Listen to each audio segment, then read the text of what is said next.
할렐루야. 오늘 하루도 하나님의 은혜가 또 한 주간에도 하나님의 은총과 역사가 함께하는 삶이 되시기를 축원합니다. 이 사도 바울의 사역 보면 참 자신의 약함을 내어놓을 수 있다는 것, 자신의 부족함을 내어놓을 수 있다는 것, 이 부족함 속에서 조화를 이루는 하나님의 은혜를 함께 증거하는 믿음의 삶입니다. 우리는 다 강한 자는 아닙니다. 약점은 있습니다. 죄가 아니라 약점이 있죠.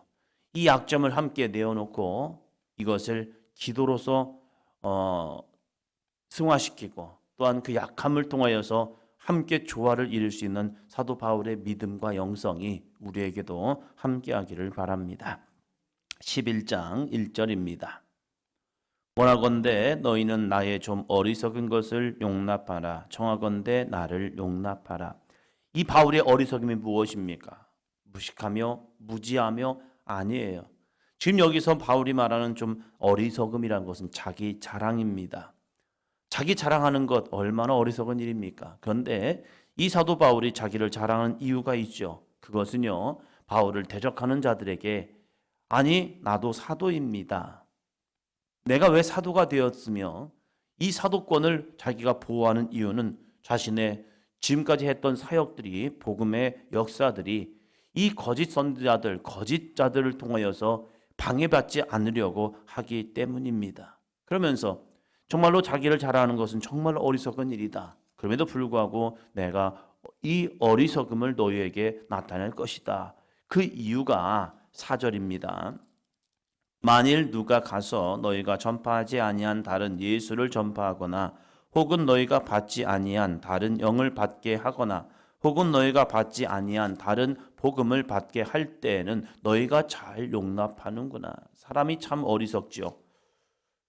문제 있는 것이 있음에도 불구하고 이건 아니야 함에도 불구하고 우리가 그것을 듣다 보면요, 그것이 그런 줄 알고 착각하며 살아간다는 거예요. 그것이 무엇입니까? 자기의 이 교만의 어리석음이죠. 내가 아는 것이 전부인 것처럼 이야기하는 경우가 참 많아요. 어떤 분들 보면 이야기를 참 잘해요. 그래서 얘기하는데 어떻게 보면 마지막에 보면 자기가 아는 것이 전부인 것처럼, 근데 마지막에 보면 아닌 거예요. 그게 그럼에도 불구하고 논리적으로 쭉 이야기하면 그것이 온전히 맞는 것처럼.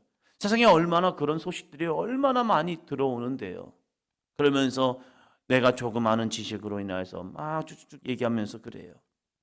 이 초대교회 당시에도 이런 것들이 참 많았어요. 다른 예수를 전파합니다. 다른 영을 이야기합니다. 다른 복음을 말합니다. 그런데 이 고린도 교회가 그렇게 은사를 많이 경험하였고 능력을 많이 경험했음에도 불구하고 이렇게 다른 예수, 다른 영, 다른 복음을 전함에도 불구하고 그것을 용납하는 거예요. 왜요? 자기들도 이런 경험했거든요. 자기들도 이런 역사를 경험했거든요. 그러면서 이들이 이렇게 막 혼돈되면서 한 것은 뭐냐면 의외로 자기가 많은 것을 안다고 착각하는 사람들이 한쪽에는 또 치우치고 있다는 사실이에요. 우리 사도행전 교회가 끝까지 참된 복음 안에 진리 안에 설 수 있는 믿음의 삶이 되기를 축원합니다. 사람이 습관이라는 게 참 무서워요. 이 습관 속에서 쭉 조금씩 스며들기 시작하면 하나를 받아들이고 그것을 스며들기 시작하면요, 모든 것이 용납되는 거예요. 로마 카톨릭과 정교회가 분리된 사건이 있습니다. 그것은 뭐냐면 이 정교회가 특별히 그리스 정교회, 러시아 정교회에서 이 동방 정교회가 이 서방 카톨릭과 나누어진 이유가 뭐냐면 이콘 때문에 그래요. 이콘. 성상 숭배. 이 동방교회는 그 당시 시대 사람들이 무지하고 글을 못 배웠기 때문에 성경을 읽는 것 자체가 불가능해요.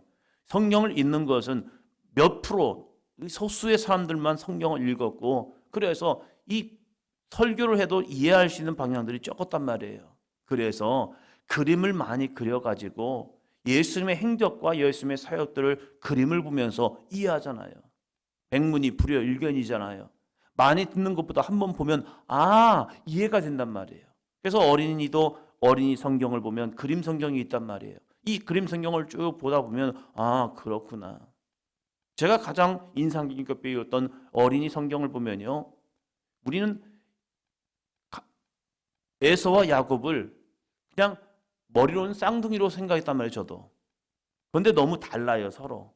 그래서 이 야곱이 착각했나 보다라고 생각했단 말이에요. 그런데 어린이 성경을 아이들을 읽어주다 보니까 쌍둥이로 그러는 거예요. 아 그렇지, 둘은 쌍둥이지. 이란성이 아니라 일란성 쌍둥이들은 거의 닮았단 말이에요. 그래서 이 이삭이 틀릴 수도 있겠다, 자기가 실수할 수 있겠다라고 생각한 거예요. 아 그렇지, 이들은 쌍둥이였어. 그것도 일란성. 그 모습을 보게 되는 거예요. 그림 성경을 보면요, 이해하기가 쉽단 말이에요. 그래서 동방교회는 이들이 나눠지면서 이 곤수에 대해서 그렇게 우상숭배 나 아니다 이렇게 생각했단 말이에요. 근데 서방은, 카톨릭은 이거에 대해서 굉장히 예민하게 굴었어요. 삼위일체론과 이 두 가지 부분에서요. 그런데 동방교회보다 더 많은 무서운 것이 이들이 성인 숭배를 하고 있는 거예요. 그거에 대해서 반감으로 나왔던 사람들이 더 많은 우상 숭배를 하고 있는 거예요. 성전 안에 예수 그리스도는 다 사라져버리고 수많은 이게 도대체 믿음이야 이게 믿음이 아니야 할 정도로 수많은 우상 숭배의 모습이 너무 쩌들어 있어요. 그래서 1517년에 루터가 여러 가지 죄악된 모습을 반박하면서 이게 아니잖아 하면서 오직 말씀, 오직 성령, 오직 하나님, 오직 예수 그리스도 하면서 우리가 버려야 할 것이 얼마나 많은가를 하면서 종교개혁에 피치를 걸고 일어났다는 건 사실이에요. 때로는 우리들의 믿음의 삶 속에서도 어느 순간부터 조금씩 스며들어온 이런 것들이요, 다른 복음, 다른 예수, 다른 영, 이런 것들이 우리에게 오고 있다는 사실이에요. 그래서 우리는 끊임없이 말씀으로 내 삶을 검증해 보아야 합니다. 나는 오늘 말씀 안에 있는가? 나는 오늘도 신앙 안에 있는가? 나는 오늘 이 믿음에 가는 길이 바른 길을 가고 있는가? 그래서 교회에 대해서, 교회론에 대해서, 사도행전교회에 대해서 1년에 한 번씩 계속 반복하는 이유가 있는 거예요. 왜요? 우리의 교회가 어떻게 가고 있는지, 우리의 교회가 정말로 사도행전의 교회로 가고 있는가, 이것을 점검하고 있는 거거든요. 우리들의 신앙이, 여러분의 신앙이 나는 지금 믿음 안에 있는가? 교회에 와 있죠. 우리가 신앙생활 열심히 하고 있다라고 생각하지요. 그러나 정말로 우리는 믿음 안에 있는가? 이 모습을 다시 한번 점검해 볼 수 있는 귀한 삶이 되시기를 바랍니다. 그러면서 13장입니다. 13장 4절이요. 그리스도께서 약하심으로 십자가에 못 박히셨으나 하나님의 능력으로 살아 계시니 우리도 그 안에서 약하나 너희에 대하여 하나님의 능력으로 그와 함께 살리라. 아멘. 그리스도께서 약하심으로 십자가에 못 박히셨습니다. 그러나 그 약하심은요, 자신의 약함이 아니라 선택입니다. 가장 낮은 자의 모습으로, 가장 연약한 자의 모습으로 세상 죄를 지우가는 하나님의 어린 양으로 주님은 그 선택을 하신 거예요. 스스로 약해지심은 무엇입니까? 우리의 죄를 감당하기 위해서, 담당하기 위해서 예수님이 스스로 약해지신 거죠. 로마 사람들에게 그렇게 매를 맞고 채찍에 맞은 이유가 무엇입니까? 그들을 이길 수 없기 때문에? 로마 사람들에게 내가 지기 때문에? 저들과 싸우면 나는 이길 수가 없었기 때문에 진 겁니까? 아니죠. 스스로 지는 것을 선택하신 거죠. 왜요? 하나님의 약속의 말씀을 이루기 위한 주님의 선택입니다.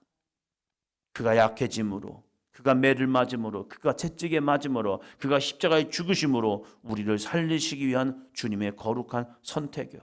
우리의 약함도 마찬가지입니다. 우리는 믿음의 성도들에게 약해져야 합니다. 왜요? 나의 약함을 통하여 그들의 믿음을 세워주기 위해서요. 믿음이 약한 존재가 아니라 그들 가운데 거만한 것이 아니라 자만한 것이 아니라 그들을 섬기는 모습으로 약해지는 모습이요. 그 약함을 통하여 하나님의 능력으로 그와 함께 살리라 라고 말씀하고 있습니다. 우리들도 하나님의 능력으로 주 예수와 함께 살 수 있는 삶이 되시기를 축원합니다. 나는 주님의 은혜가 필요합니다. 나는 주님의 능력이 필요합니다. 나는 주님의 거룩한 손길이 필요합니다. 그래서 나는 주님 없으면 안 돼요. 내 생각, 내 이성, 내 경험이 아니라 주님 모든 걸 내려놓고 주님의 뜻 가운데 나아가길 원합니다. 매 순간순간마다 하나님의 능력을 의지하면서 주님과 함께 살아가는 삶이 되시기를 축원합니다. 그 삶을 살기 위해서 우리가 해야 할 것이 있는 거예요. 5절입니다. 너희는 믿음 안에 있는가 너희 자신을 시험하고 너희 자신을 확증하라. 예수 그리스도께서 너희 안에 계신 줄을 너희가 스스로 알지 못하느냐. 그렇지 않으면 너희는 버림받은 자니라. 아멘. 너희는 믿음 안에 있는가? 내가 지금 믿음의 말을 하고 있는가? 내가 지금 사랑의 말을 하고 있는가? 내가 지금 소망의 말을 하고 있는가? 믿음이 있노라 하는 사람들도요, 때로는 믿음 없는 말을 할 때가 얼마나 많은데요.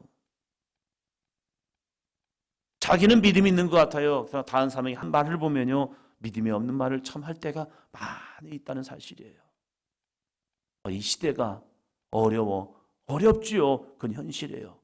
그 어려운 현실 속에서 우리에게 가능할까? 이거요.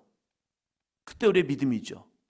현실은 어렵지만 이 시대가 가능할까? 예, 가능합니다. 너희가 능력이 있어서? 아니요. 주님이 살아계시기 때문에요. 이게 믿음인 거죠. 그런데 이 시대를 살아가면서 우리는 현실을 너무 잘 봐요. 이 시대가 어려워. 맞아요. 어려워요. 항상 시대는 어려워요. 그러나 이 어려운 시대 속에서 가능할까? 계산해 보니까 안 맞아요. 맞지 않아요. 안 될 것 같아요. 그런데 하나님의 응답이 오는 거죠. 야, 안 돼. 하면 우리는 그걸 포기해야죠.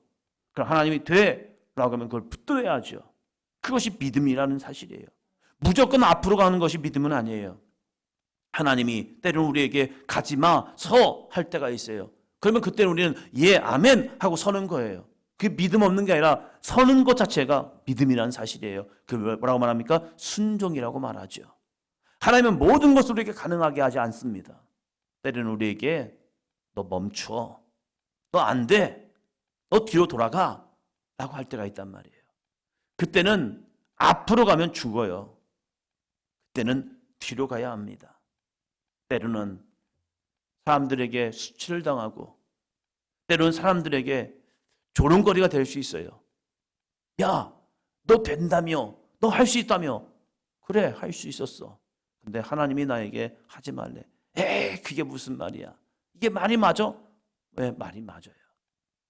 그 모든 수치를 당하고 때로는 겸손히 엎드릴 때가 있어요. 그것을 감당하라는 거예요. 그러면 하나님이 그 모든 것을 감당해내면요, 그때 이제는 앞으로 가라라고 말할 때가 있습니다. 그게 뭡니까? 십자가죠. 예수는 메시아라고 했습니다. 예수는 하나님의 아들이라고 했습니다. 그런데 하나님의 아들이 로마 사람들에 의해서 매를 맞고 십자가에 죽는 거예요. 그러니까 이해가 되지 않는 거예요. 그러니까 사람들이 뭐라고 합니까? 조롱하는 거예요. 네가 하나님의 아들이거든 내려와 봐라. 예수님께 침을 뱉으며 저주하며 내려오기만 해봐. 그러면 우리가 메시아인 줄 믿을게. 와, 얼마나 수치인데요. 거의 대부분의 예수님의 형상을 보면요, 다 그래도 속옷은 입혀놨습니다. 근데 가우디 성당을 가보면 마지막 예수님의 순환 속에 보면 모든 것을 다 벗겨놓았습니다. 이게 좀 그렇지 않습니까? 예수님을 왜 배 앞에 벗겨놨을까? 그 모습을 보면서 좀 너무하지 않아? 그런데 이 가우디가 설계한 건 아니고 그 다음 사람들이 이렇게 하면서 예수님의 고난에 대해서 강력한 이미지를 보여주고 싶은 거예요. 그분이 수치를 당할 때, 예수님께서 사람의 몸을 통하여 이 땅에 오시면서 마지막 수치를 당할 때 예수님은 모든 것을 다 벗겨진 거예요. 하나님의 아들이 인간의 몸을 통해 이 땅에 오셔서 모든 것을 다 벗겨놓고 그 모든 수치를 다 열어놓을 때에 참 얼마나 개인적인 모습은 부끄러울까. 모든 지나가는 사람들이 자신의 모습을 봅니다. 조롱합니다. 그 모든 것도 그런데 주님은 감당하셨다는 사실입니다. 왜요? 세상 죄를 지고 가는 하나님의 어린 양이 되기 위해서입니다. 우리도 때로는 나 자신을 믿음 안에 있는가 스스로 시험해 보아야 합니다. 그건요, 화려한 자리가 아닙니다. 어쩌면 가장 힘들고 어려운 자리, 내가 헌신할 수 없을 때 헌신하는 자리, 충성할 수 없을 때 충성하는 자리, 정말로 과부가 두렵던 자신의 생활비 전부를 다 드리면서 와, 이것까지? 다르밧 과부가 마지막 자신의 아들과 함께 먹고 죽으려 했던 그 한 움큼의 밀가루의 그 떡을 요구하는 엘리야의 이 말에 순종하시는 믿음까지, 자신의 향유, 모든 어쩌면 전 재산인 향유 한 옥합을 예수님의 머리에 부을 수밖에 없는 그 감동 속에 순종하는 믿음까지, 그것이 무엇입니까? 믿음 안에 있다는 사실이에요. 하나님, 왜 나한테 이러십니까? 나 없는 거 알잖아요. 나 힘든 거 알잖아요. 이게 내 전부인 거 알잖아요. 근데 이걸 깨트리라고요? 이걸 부으라고요? 너무하시네요. 이런 하나님 나 필요 없습니다. 이게 아니죠. 십자가라는 것은 내가 할 수 없는 상황입니다. 그것을 감당했을 때 놀라운 역사가 이루어지죠. 그것이 바로 부활이라는 사실입니다. 오늘도 어쩌면 주님은 우리에게 이 십자가의 믿음을 요구할 때가 있습니다. 그 십자가의 믿음을 요구할 때 너희 자신을 시험하고 너희 자신을 확증하라. 예수 그리스도께서 너희 안에 계신 줄을 너희가 스스로 알지 못하느냐. 그 주님의 온전하심을 믿고 오늘도 그 거룩한 순종을 통하여 하나님의 구원과 은혜를 증거할 수 있는 저와 여러분이 되기를 축원합니다.